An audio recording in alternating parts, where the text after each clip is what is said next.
All right, welcome.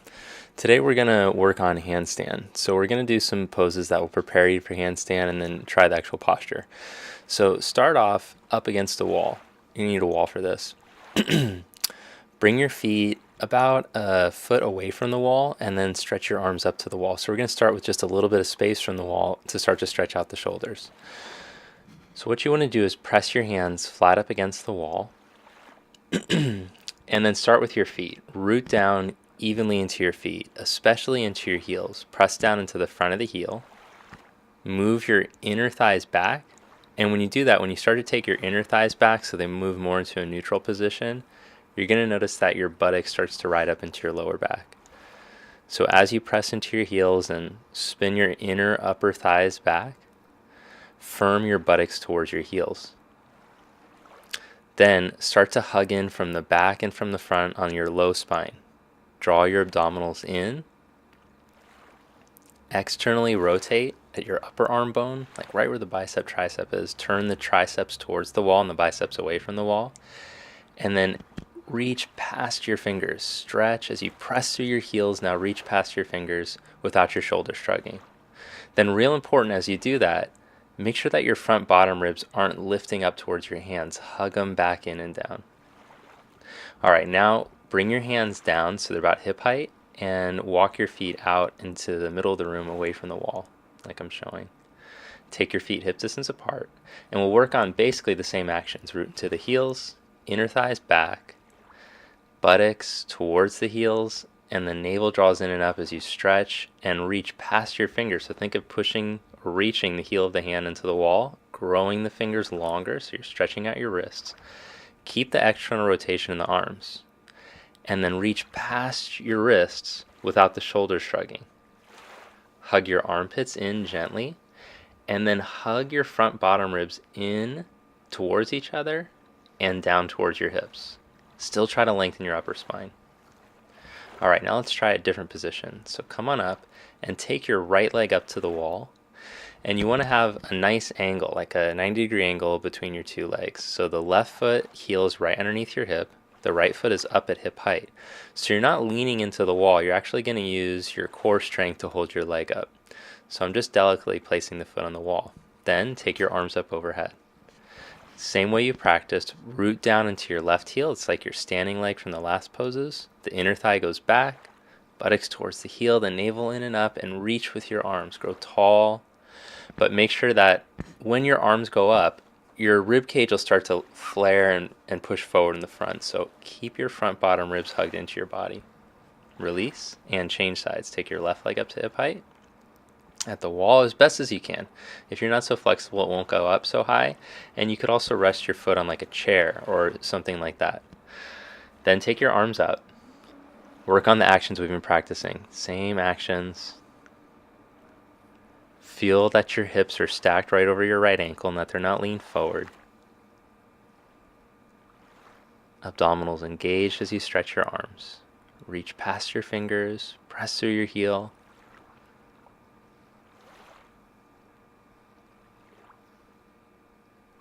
Steady your breath. Then bring your arms to your side and lower your left leg to meet your right. So let's revisit the wall stretch. Put your hands back at the wall at about hip height. If you have tighter shoulders, you're probably going to want to take your hands a little bit higher, like a handprint higher. Try to get a long spine, flat back. Then, without letting your hips twist, just lift your left leg up behind you. So we're basically doing the same position. We're just turning ourselves to see if we can continue to hold a neutral spine in these positions. So in a neutral spine, you're not arched, you're not rounded in your upper back. So it's really important that you can get your upper spine to move in and lengthen when you do this position. The right hip firms in as you press into your right heel, squeeze your right hip in, and lift your left leg from the inner thigh. Good, then change sides. Plant the left heel, and without letting your hips twist, try to lift your right leg up from the inner thigh. So you'll notice in this position that your hips want to turn to the right, but try to turn your hips towards the floor. Squeeze in on your outer hips, compact your hips, like someone was squeezing your hips, and then feel length through your side body. Remember your ribs. Look back at your ribs for a second and make sure that your front bottom ribs aren't hanging to the floor. Hug them back into your body. And then that's going to want to make your upper back round. Keep your ribs hugged in as you lengthen your upper spine towards your hands. Make your neck long. Okay, now release. And come into Tadasana, mountain pose. So feel the effects of the postures you did. Feel where you feel open. Maybe the hamstrings feel open, your shoulders. Then as you press into your heels, reach your arms out in front of you. Turn your fingers to point up. So flex at your wrist, then reach the arms up and overhead. So in this position, it's like you're doing a handstand, but without being turned upside down. So just try to get that feeling in your body. Good, now measure yourself a leg's distance away from the wall. Turn around and put your fingers right where your toes are, maybe just a tiny bit in front. Then take your left leg up to hip height, up at the wall, and then step your right leg up to meet it. Straighten your legs. It's going to feel like you're way too close to the wall, but you're not.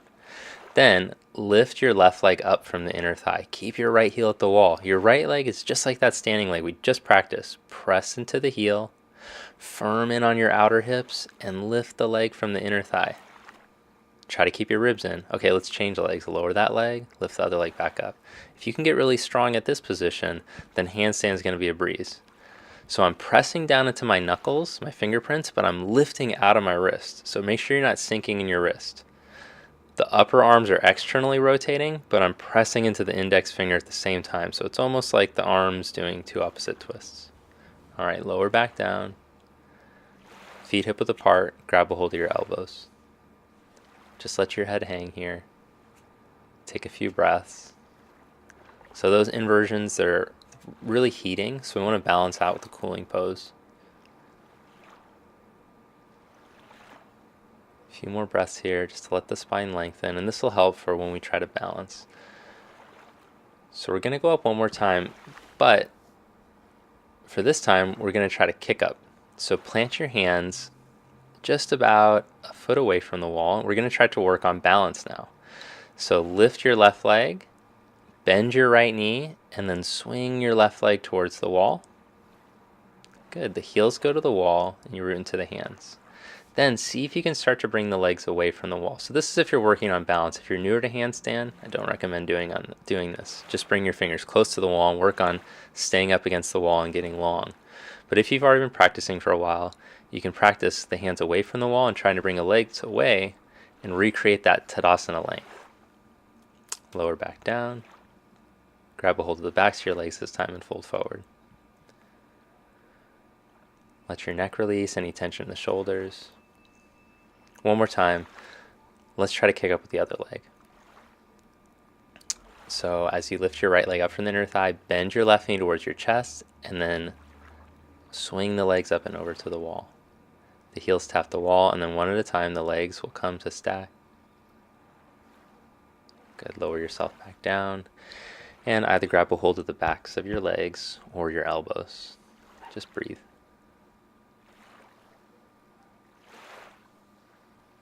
All right. Take a downward dog stretch, jump to seated, and then lie on your back. We're going to do a little ab exercise to wake up the abs. So come up into tabletop position, and then take your legs straight out like Navasana. You're up in a crunch, the arms are forward. Bring the legs back into tabletop. Take the arms overhead, but keep your ribs in. Keep your core engaged. Hug in on the front and the back of the low spine. Hug your side ribs in and down. As you stretch your arms, keep your legs in table. And then come back up. And we're basically going to try that same position but upside down. So you're going to have to work your core just as much as you were. So the hands plant as in down dog. Walk your feet in so you have a really little down dog. So your hands are close, your feet are close to your hands. It'll make it easier to balance. Then I look in between my hands. I keep my arms straight like steel, and I try to jump with the knees bending into the chest. Just a light little hop so I can recreate that basic position. Then once I get it, I start to lift my knees up. I keep the ribs hugged in, the navel drawing in, and then gradually straighten the legs. Heels to the buttocks, knees up, and then feet up to the ceiling. Really important here is how the hands are pressing. Inner hands press down. I lift out of the wrists with the forearms, and I hug the triceps in. To come back down, I drop the heels to the buttock, knees to the chest, and then lower the feet. Fold forward, grab a hold of your elbows. Great job, guys. So practice that at home. Make sure that you don't do it too many times. Remember, your shoulder's real delicate, So it wasn't designed to hold a lot of weight. You don't want to practice this too many times throughout the day, but a few times maybe to start or finish your practice.